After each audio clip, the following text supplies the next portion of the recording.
Good evening, everyone.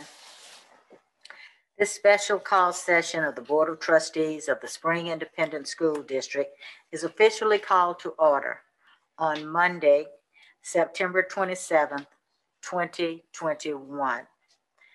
The time is now 4:39 p.m. Board trustees present: Winfred Adams Jr., Carmen Carrera, Deborah Jensen, Justine Durant, and Natasha Daniels, and myself, Rhonda Newhouse. I would like to ask everyone to turn off or silence their cell phones or electronic devices at this time, please. Thank you. Our first item on tonight's agenda is agenda participation. This item allows members of the public an opportunity to speak on board items before these items are considered by the board. Mr. Schaefer, do we have anyone to speak under agenda participation? No, Madam President, we do not. Thank you. I'd like to say good evening and recognize Board Member Kelly Hodges. For our next item, I will recognize our Executive Chief of District Operations, Mark Miranda.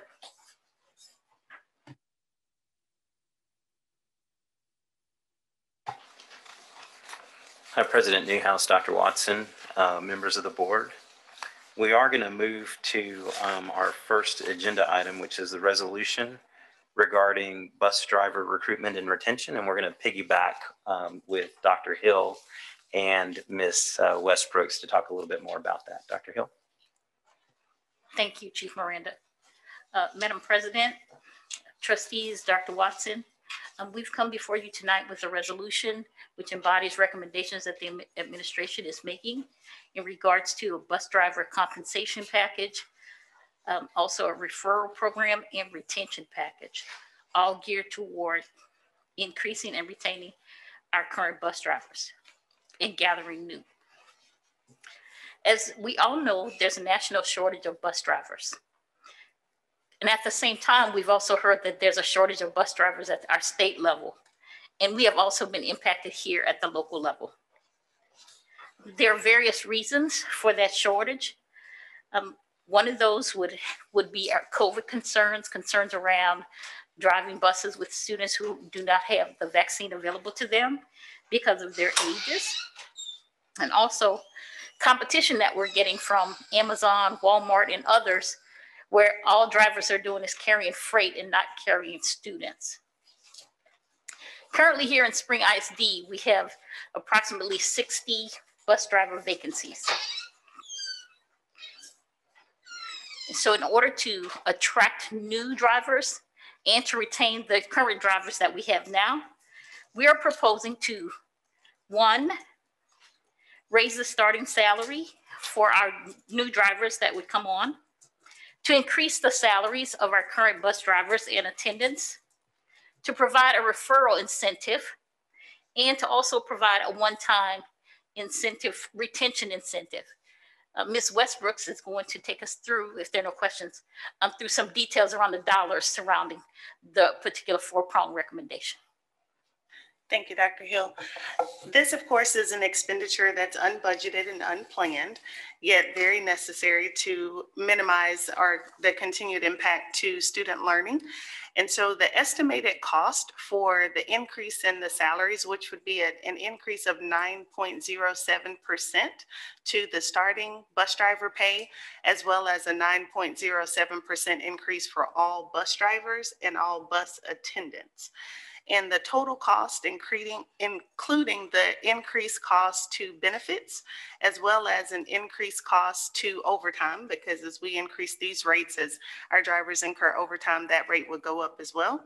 And the cost of the retention stipend, the sign-on bonus, and the referral that Dr. Hill mentioned, we're looking at an estimated cost of $1,041,000. that we would increase the budget for 21-22. And of that amount, 243,000 would be more of a one-time, 1 year type cost, and that's the cost associated with the bonuses, the retention bonuses, sign-on bonus, and the referral. And the resulting 800,000 would be a recurring cost that would be added to our annual operating budget, which means in future budget cycles, that cost becomes a part of our baseline, and that means it's a part of our decision-making that we make as the budget is developed. Ms. Westbrook, Yes. did I hear you say inclusive of benefits, meaning medical benefits? No, sir. There are benefits such as our, the portion of TRS that the district has to pay, Medicare, those types of benefits. That has an additional cost. We pay the 1.45% match, those sorts of costs that are benefit related. So we don't offer medical benefits to our. Of course, but that cost is already in the budget, Yes, and there's no additional cost related to this proposal. So I'm wondering, and maybe you don't know this, but is Amazon and are our competitors also offering medical benefits? I would imagine so. I would imagine so. Yes, sir, but I can't say that with certainty. Okay.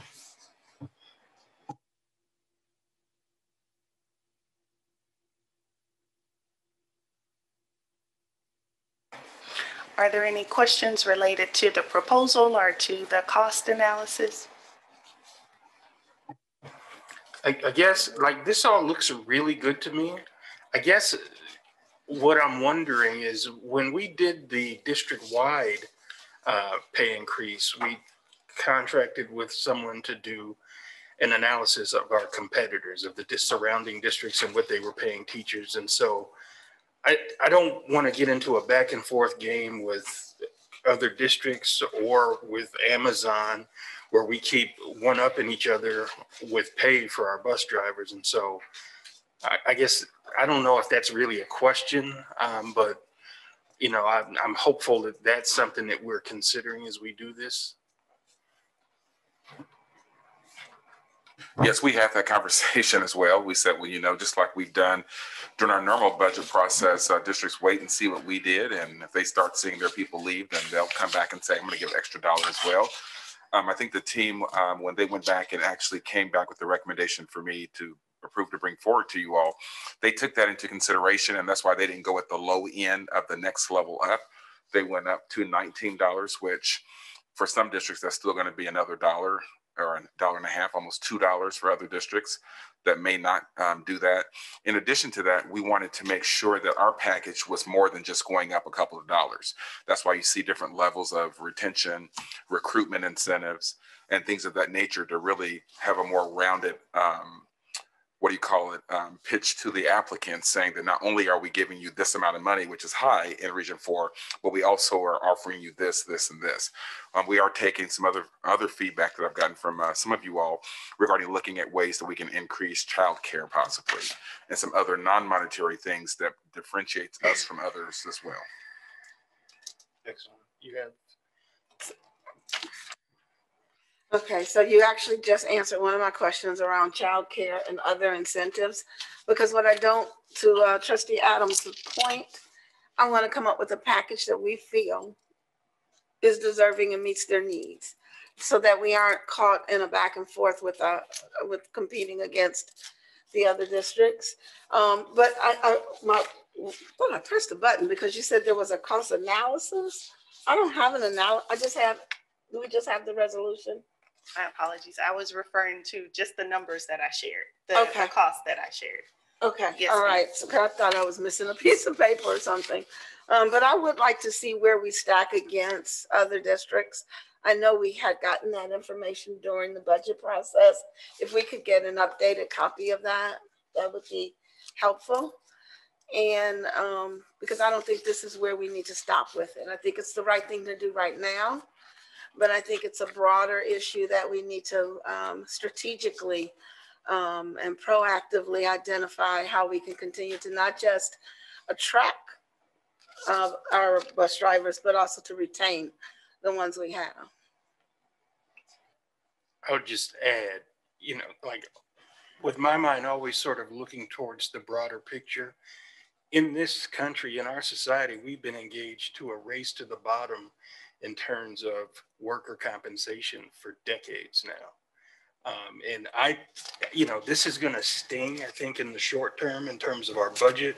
But I look at this as an opportunity to sort of change the narrative around what workers can earn and how we can have a living wage in this country. So I appreciate your efforts in bringing forward a comprehensive program that is addressing that, and we can stop this race to the bottom and start really developing a standard in our community for what a living wage is. So thank you for that. I appreciate that. And then I just want to, this isn't something new to us. We've always gone above and beyond and done what we can, I think, as a district to compensate all of our workers fairly, even with the free daycare they get today. I mean, they have a lot more perks today, I think, than some of our other districts offer. And so I hope that we will continue in this direction. Ms. Westbrooks, will you give those figures again, please? Yes, ma'am. The total cost for 21-22 would be $1,041,000. And of that amount, $243,500 is the estimated amount for the incentives, which is the sign-on bonus, the retention bonus, and the referral bonuses. And of course, those costs we're estimating on the high end, which means we estimate that we're going to get a referral for every vacancy we have. And we're going to retain 100% of our bus drivers, which we would love to do, and that will fill each and every vacancy. So it's a conservative estimate on the cost of those incentives, because otherwise we can't really estimate exactly how much we'll spend. I'm sorry, did you say 20?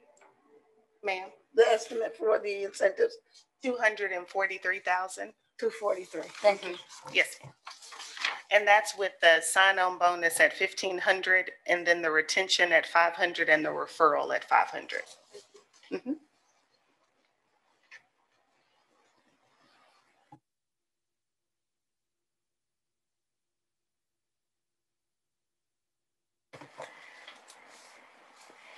Thank you. I know our bus drivers have been very, very supportive in helping us in this situation, taking long hours and double shifts.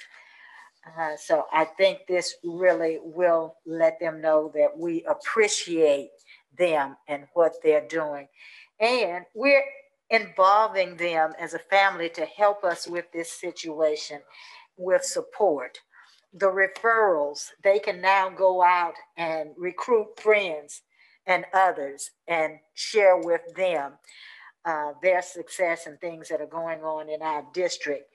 But I like your referrals, retention, Ms. Westbrooks and Mark, there, your incentives that you're giving them to let them know that we appreciate them and supportive of this. So in the long run, I think we're going to win.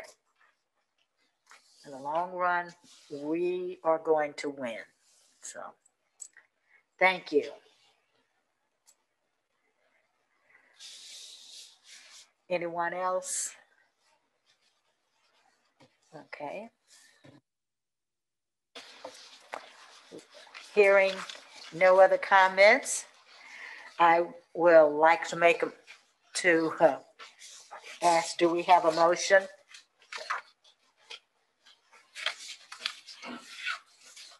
Madam President, I move that the Board of Trustees approve and adopt the resolution regarding bus drivers' retention and recruitment as presented by the administration. Madam President, I second the motion. It's been moved by Justine Durant, seconded by Deborah Jensen, that the Board of Trustees approve and adopt the resolution regarding bus driver retention and recruitment as presented by the administration. All those in favor, please raise your right hand. Motion carries unanimously. Thank you. Thank you, Mr. Miranda. Ms. Hill and Ms. Westbrooks. So as we continue tonight, I'd like to ask Mr. Schaefer, do we have anyone registered to speak on agenda participation, agenda items under the public hearing? No, Madam President, we do not. Okay.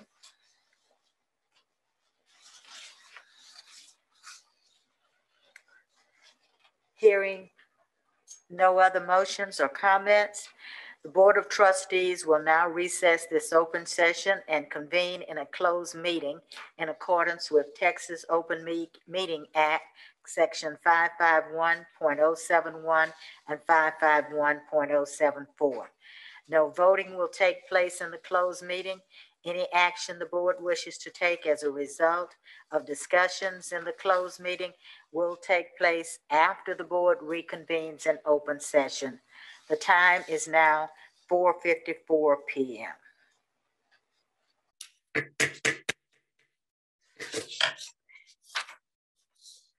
Thank you, everyone. We will now address the items discussed in the closed session. Seeing as how there are no motions, is there any other discussion? Hearing none, since there are no other items on tonight's agenda, so I will entertain a motion to adjourn our meeting. Madam President, I move that we adjourn tonight's meeting. Do I have a second? It's been moved by Kelly Hodges, seconded by Winfred Adams, that the Board of Trustees adjourn this meeting. All those in favor, please raise your right hand. The motion carries unanimously. There's no further business. This meeting is officially adjourned at 9:17 p.m. Thank you.